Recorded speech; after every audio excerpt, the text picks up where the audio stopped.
Welcome back to Relatable Wisdom, the podcast where everyday people share the quotes that have shaped how they see life, helping you discover wisdom that might just change your own daily perspective. Today's guest is Susan Hensley, a transformational coach and author from Austin, who discovered the magic of art journaling during one of life's most challenging transitions. She has this beautiful way of helping people reconnect with their inner creativity and playfulness, especially when life feels overwhelming. Let's step into Susan's world for a few minutes and hear the quote that has been guiding her journey. Tell us your name and what you do. My name is Susan Hensley. I'm an author, a life transformation coach, and a speaker. Welcome to the podcast, Susan. Thank you. Yeah. What's the quote you want to share with me today? So, what I wanted to share was actually a mantra that I used quite a bit in the final years of my last career before becoming a full-time life coach. And it is wild, free, and filled with joy. And that was what I thought almost every day during the pandemic. Work was, the whole world felt very upside down during that time. And my particular work situation, I was an executive in HR with a large global company, was particularly intense. And I was worried about people in my personal life. I was worried about employees. And I think just caught up in the challenges that so many of us experienced during that time. And when I thought of how I wanted to feel and what I was yearning for, it was wild, free, and filled with joy. And I had done some art journaling, which is very much like writing in a private journal, but playing with art, color, using crayons. It's not making art to hang on the wall, it's playing with it as a form of expression. And I found myself writing and designing pictures around that particular mantra. And what would a life that was wild, free, and filled with joy look like? So it became a yearning, if you will, or like a clarion's call. Yeah. Wide, free, and filled with joy. Whew. Wide, free, and filled with joy. This came at a point where a point of deep anxiety and fear. Yes. It was like the flip side, if you will, of the anxiety, the fear, the uncertainty that I was living with when I said, this doesn't feel like what I want my life to be like. And what do I want it to be like? And those words just kept coming to mind: wild, free, and filled with joy. And they mean different things to different people. I used the phrase in my book. I have many art for your sanity. I have examples of how I yearn for that. And it looks different to me these years later as it did then. Okay. But it still has meant taking chances, following, I don't know, if I call them glimmers or little things that make you curious, sort of following curiosity can feel wild and radical. You don't have to blow up your life and travel the world. I did some of that, but being wild can be, just playing with pottery, singing at the top of your lungs, saying no to something sometimes. Yeah. You mentioned that the quote has kind of changed over the years. How is it different from what it means to you now versus that point in time when it was a guidepost? So during that point in time, 2020 and 21, it felt like almost continual travel, not being held down. And I did that after I left that job for probably about the first 6 months. I walked the Camino Santiago. I hiked in Patagonia, Chile. I went to Kenya on safaris. I traveled really extensively. We moved across country, sold everything, lived in a very small place. So that at the time felt wild and free and filled with joy, and a little sort of uncertain, because it does go with that. Now, these years later, as I said, sometimes the wild, free and filled with joy is I live fairly near a food bank where it serves food several Yeah. times a week to people who are in need. It means spontaneously going up there when I find myself maybe sitting and reading or navel gazing and thinking a little too much about myself. The do something for someone else impulse actually feels free and wild and joyful. So it started one way and has moved to smaller ways that, believe it or not, are more about service, but it tends to be spontaneous service in many ways. Wow. Wide, free, and filled with joy. At the heart Yeah. of your work is art journaling. Yes. And working with clients who are going through life transitions. And Wild, Free, and Filled with Joy fits art journaling because what I ask people, particularly going through a big life change, we can get stuck and we can get very scared. And if Before you before tap in, before we proceed with how it intersects, for a lot of persons, art, this is the first time they hear the word art journaling. Like they know what art means, they know what journaling is, but put together is a whole different concept. What's that? And how's that different from what Sure. we already know? Sure. So what I like people to do is think of keeping a written journal. Most people have an image of a diary. Okay. So this is exactly the same thing. It's private. Only you see it. Can be in a small book, but you're using coloring, painting, collage to express yourself. You can certainly use words and write words. You can write words with colored pens, but it's about using, if you will, color and in many cases, images. And what you're trying to do is tap into the place of play to move to the sort of the right side of your brain, which is more creative and holistic, Yeah. which is really so useful during a major life transition, a job change, a relationship change, a move. Because the left side of our brain's really good at organizing and discerning and making lists. But when we're changing everything that we knew, it's really helpful to be curious and to sort of feel or sense our way through. And art is so powerful. So I want to make sure I've answered your question. The best way to think about it is it's private and you're playing with art. You're not going to show it to anyone. So you're just coming to the page like you might have played as a child in school. Yeah, makes sense. So back to the question you responded before I interrupted, which is how art journaling intersects with the quotes. Sure. So how it intersects with that mantra is many times when we're going through a difficult transition, people describe it as feeling scared, feeling uncertain, feeling anxious, maybe feeling stuck, going round and round, unsure. What's really helpful and the way art journaling can help people is it puts them into a place of play and getting curious. Let's take a quick pause. If you're enjoying this conversation and want more thought-provoking ideas straight to your inbox, join the Relatable Wisdom email list. It's free, quick, and filled with bite-sized insights, inspiring quotes, and behind-the-scenes reflections from our guests. Just head to relatablewisdom.com/join. That is relatablewisdom.com/join. Or tap the link in the show notes. And hey, subscribing to the podcast helps more than you think, and it's free. So if you haven't already, hit that follow button wherever you're listening. All right, let's get back to the conversation. And when you get curious, right, that's where you start to feel free. That's where I'll give people an exercise for 3 minutes. I'll put on some upbeat music and I'll say for 3 minutes, just fill this page. You're not going to show it to anyone. I don't care how you fill it, but fill it. You've got two colored pens or crayons, right? You've got blue and orange or something like that.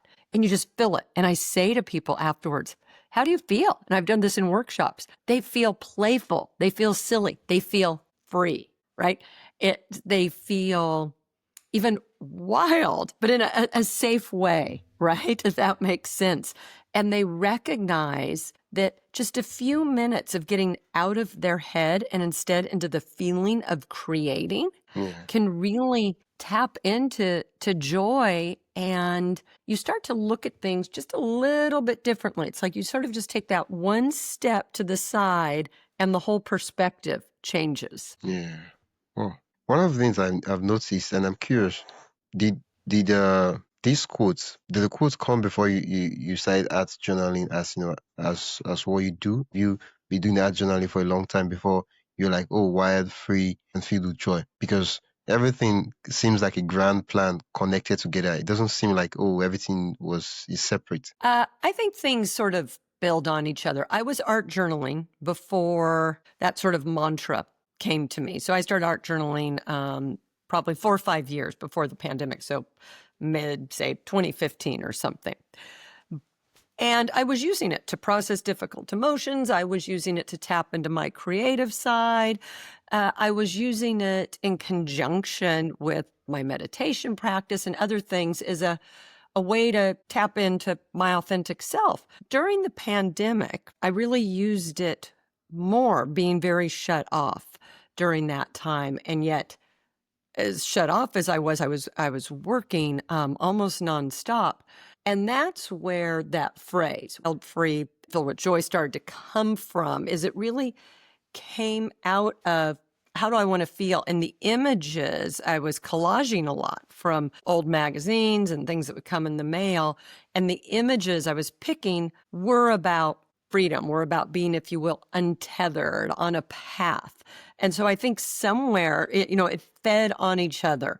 So although I was art journaling before the phrase was definitely unique to that time and what I yearned for and the kind of life transition, because at that point, my life didn't feel wild, free, and filled with joy, right? It felt very prescriptive.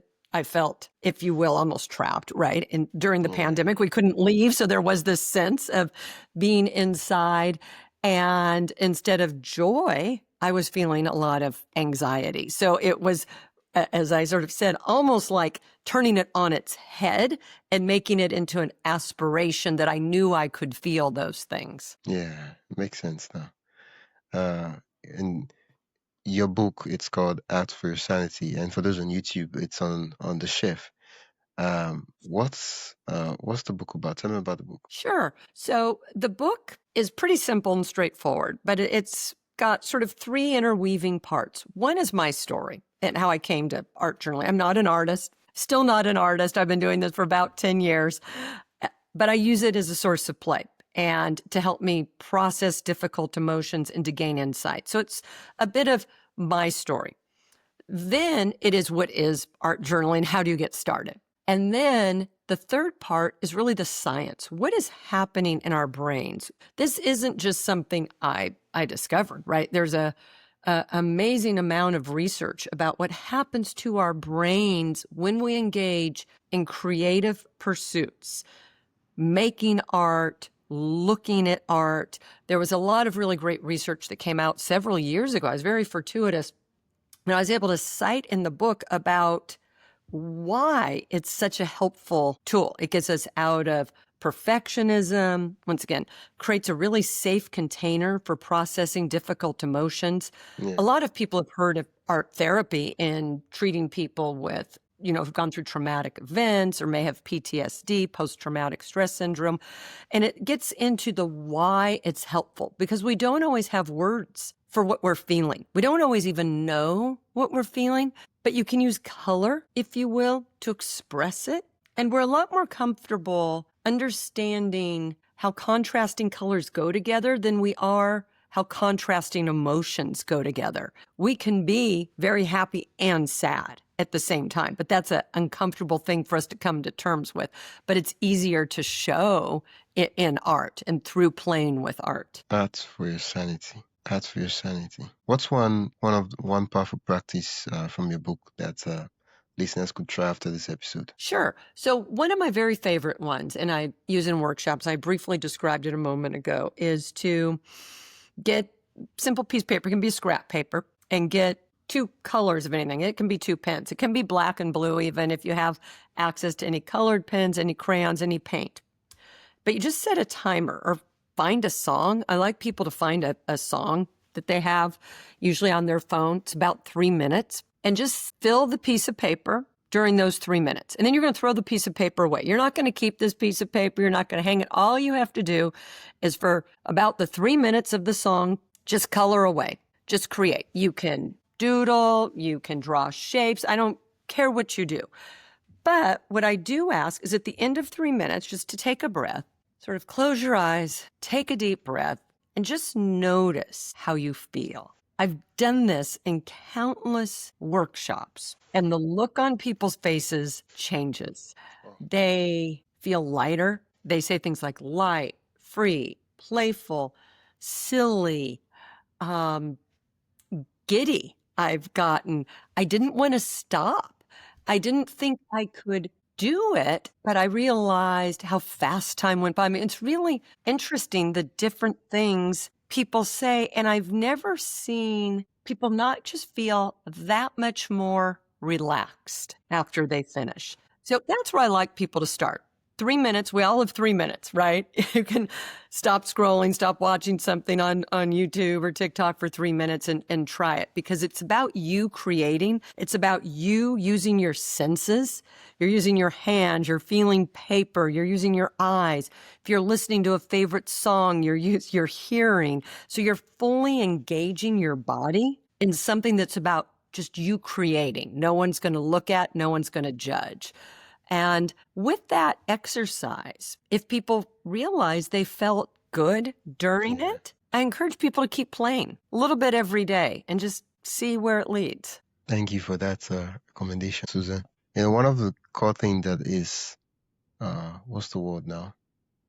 Is clear from this conversation, even though we might not have mentioned those words, is joyfulness, playfulness, and even from the quotes from the book and from the exercise you just recommended. What role do these qualities play in healing resilience, especially when life gets heavy? Because in your own case, it was at a point in time where you were anxious, there was a lot of fear, things could go wrong. But what role do this being joyful, be playful play when we're going through heavy things in life? So we all go through heavy things, many heavy things, depending on our walks in life. But no one gets out of this life without challenge. And even small moments where we can process differently or feel a little lightness help us. It increases our compassion. It helps us imagine a different future, or it shows us that we can feel differently. It may not change the actual difficult situation we're in, but we're all more resilient. We've all been through difficult times, and sometimes when we do a little play or tap into joy, it can give you that boost of energy, right? Because when we are spending all of our time thinking about the difficulty we're in, that's draining, and we're still having to go through it. When you can get that moment of laughter, that smile, that connection, it's like an energy boost. And resilience and creativity make walking through those difficult periods in our life that much less lonely. And it just makes it a little easier. It just lightens our load a little bit. And who doesn't want that sometimes, right? We all deserve that. It's part of, joy is part of the human experience just as much as grief is. And resilience is part of it. And so these are just ways to tap into resilience or joy a little bit, and to because sometimes we can have the tendency to only focus on the negative, just to keep things a little bit in a balance, make it a little easier. Yeah, because one part of me, it's like when we're joyful, we're playful, at some point in time, it might feel like we're trying to escape. We're trying to avoid. We're trying, because in most times, being joyful and playful is a way to challenge the social construct and the traditional. But sometimes it might feel like we were escaping. And so the question is, how do we even know how do we tell the difference when we're like, okay, we're joyful and playful, which is good for us. And sometimes we're like, oh no, this is not what needs to be done right now. So I view it slightly differently. I think you can be joyful and playful and move forward with a great deal of clarity and passion. I don't think those are mutually exclusive.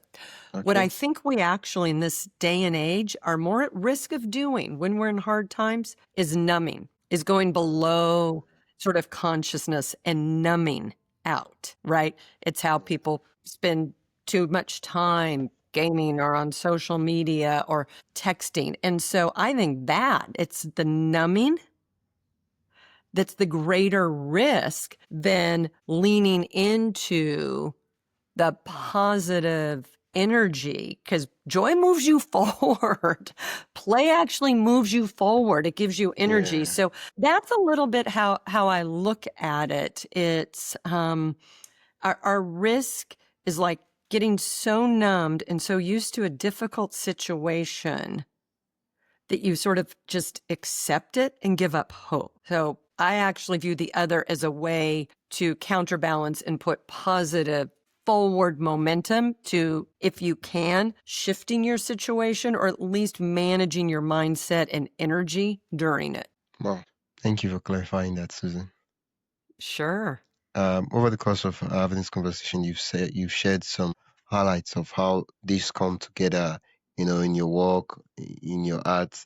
But I just want you to connect everything for me. How does this mantra, this quote, reshaped the way you approach your work, your art, and even your relationships? Sure. So if I think of what it means to try and live wild, free, and filled with joy, it doesn't mean I don't care for my family, right? It doesn't mean I don't have responsibilities. But what it does create in the morning when I meditate or when I art journal is it creates what my purpose is that day. I'm going to talk about like small p, like it's a verb. I'm going to act with some purpose. So I'm going to go out into the world and I'm going to be friendly to people. I'm going to smile. I'm going to look people in the eye. I'm going to give, when one of the pets is bothering me, I'm actually going to stop and give the pet some real attention. Here's a being Yeah. that I'm sharing my life with. My husband needs something, my son, someone calls, I get tired about something. It's a reminder, quite honestly, to be present. And even if I'm having a very routine day filled with appointments and things I have to do and things that are broken that need fixing, whatever it is, laundry and shopping and cleaning, it reminds me to do it with a sense of joy, a sense of choice, even if you will, that sense of freedom. So I think about it almost as a call to presence, to being aware and awake in my life versus just going on the routine. Yeah, it makes sense. So, Yeah. it's the whole idea is it's to bring the wide phrase to bring the spontaneity into it, and not just this is what we need to do. That itself doesn't. Okay, so what I'm saying is that the wide free nature, the spontaneity is built on a basis of sets of values, but then the exact thing that will be done isn't necessarily, this is the thing that needs to be done, but it's a question of, okay, I'm going to be kind now. In what way I'll be kind, I don't really know, but it might be, greeting someone and just asking them, how are you doing today? How are you feeling? Or it could be, like the case of the food bank. But it's built on, being kind, and the other things are just spontaneous. I don't really know what will happen. Is that what you mean? Yeah, I like that description a lot. I think it just tries to come back to not living your life on autopilot. I think it's Yeah. very easy to just go through the motions and always be what's next, what's next, what's next, what's next. Being like wild, free, and filled with joy means being right here, right now, curious about what's happening, what connection is. So that's probably the best way to describe it when we think, oh, it's just a routine Monday, right? Oh, it's a Monday after a weekend and, and you go through your day and everyone's sort of, back at it. I think the wild, free, and filled with joy is just a reminder of where we have choice and what it's like to be present. And if Mm, you're present, you don't miss things. You see things that could surprise you, whatever it may be, right? yeah. It's a person's smile, it's a bird, It's a squirrel doing something crazy. I live in the land of crazy squirrels. I can't believe the things squirrels do. And I laugh every time I see him, and I live surrounded by all these tree squirrels. So, it's sometimes just finding joy in those crazy things. Be here, right now, right here. Oh, I think Exactly. that's like the yin and yang of the quote. It is. It is Yeah, very much it. yeah. Yes. Um, if if listeners pick up your book, what do you expect them to take out of the book? The main thing I hope they take from a book is a sense of curiosity about how to incorporate some play and creativity into their life. It doesn't necessarily have to be art journaling. The book gets into other ways you may choose to do that. You may find a way out in nature or through music, cooking. But I really hope people recognize that with a few intentional moments, 3 to 5 minutes, to insert some play and curiosity into your life can really start to unfold some dreams and hidden passions for you. Oh, thank you so much, Susan. Where can Uh, listeners go to learn more about you, explore your book, and connect with your You work? can buy the book. You can buy the book anywhere you buy books, Okay. Amazon or online. And then the easiest place to contact me is my website, which is just susan-hensley.com. So very, very easy. And you can just hit the contact me button and I'll follow up. Wow, thank you so much, Suzanne, for sharing your quotes with me and my listeners and also helping us make sense of it.